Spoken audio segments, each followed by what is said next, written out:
This is the Maida Initiative, conversation without compromise. And it's sad because Russia obviously has this kind of amazing literary history. I mean, some of the greatest writers in history have come out of Russia, and that people are not reading those now. It's kind of a tragedy. It is. But at the same time, those books, they are great. I have not read any of them in English, so I can't really see the difference.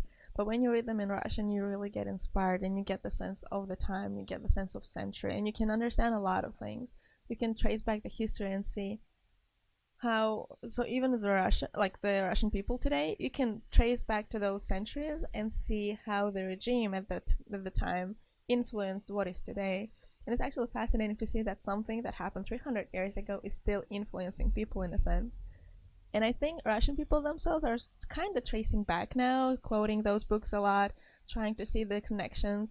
And I really enjoy reading those blogs because they're like, hey, why do you think we don't have freedom of speech in Russia today? Well, because even 300 years ago, when we had SARS, we could not say this and that. And they would be quoting different authors. And I'm just like, nice. I really like seeing that you guys are making those connections because it makes my life easier. I don't have to look back now, right? And it also helps me understand Russia better.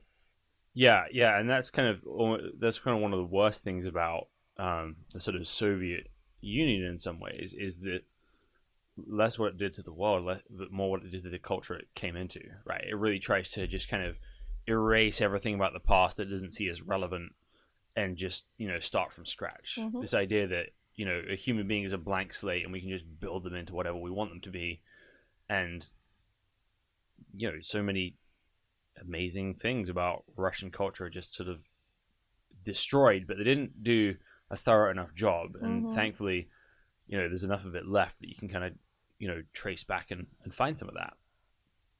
Absolutely. And just like the Soviet culture too, it literally stripped off everything from people they colonized. And like when I think about it, there was good to it, there was bad to it, but I would say there was more bad than good. So for most people in Turkmenistan, do they look back on the Soviet days with sort of fond memories, or do they look back with kind of like hatred? I can't say hatred, just because the way history taught in schools is different from what you learn when you get out of the country. Being in a school, I was just taught about these great things that Soviets made. You're not told that your culture was taken away. You're not told that your freedom pretty much was taken away. You're just told that there was a negotiation between the Soviets and Turkmens. And looking back, yes, at the time Turkmens were not as united. They were little tribes that would be fighting over each other. There was a dominant tribe that would pretty much rob all of the other tribes. But then Soviets came, and then they just started doing that same thing that tribe was doing, but to all the tribes. And what Soviets did was that they brought culture, they brought literacy, because we were just little tribes, I don't know, being shepherds, watching after cattle. And we didn't even have many historical recordings of what happened before, because people just didn't know how to do that. So with the Soviets, we were able to get access to some part of our history, like go back, they started writing down what happened. So that's one of the big advantages. But also, when I think about it, is that we were used for our resources. We were supplying a lot of people. We were supplying gas, oil. We have the most beautiful cotton that is super soft and nice. And I don't think that Soviets gave back as much as we gave to them. And again, it's difficult because I don't think I ever will have enough access to information. Because even with the Soviets, you only get their side. Because people simply didn't have any recordings of what was happening.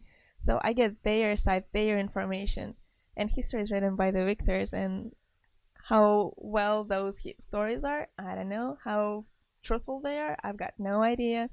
So honestly, before even having a solid statement about Soviets and Turkmens, I would want to get some access to that information that you don't get access to in Turkmenistan at all. And then you get out of the country, start talking to people, you get a little tidbits of information here and there. But I think I will want to dedicate a specific amount of time and just sit down, read the books, try to understand what actually happened.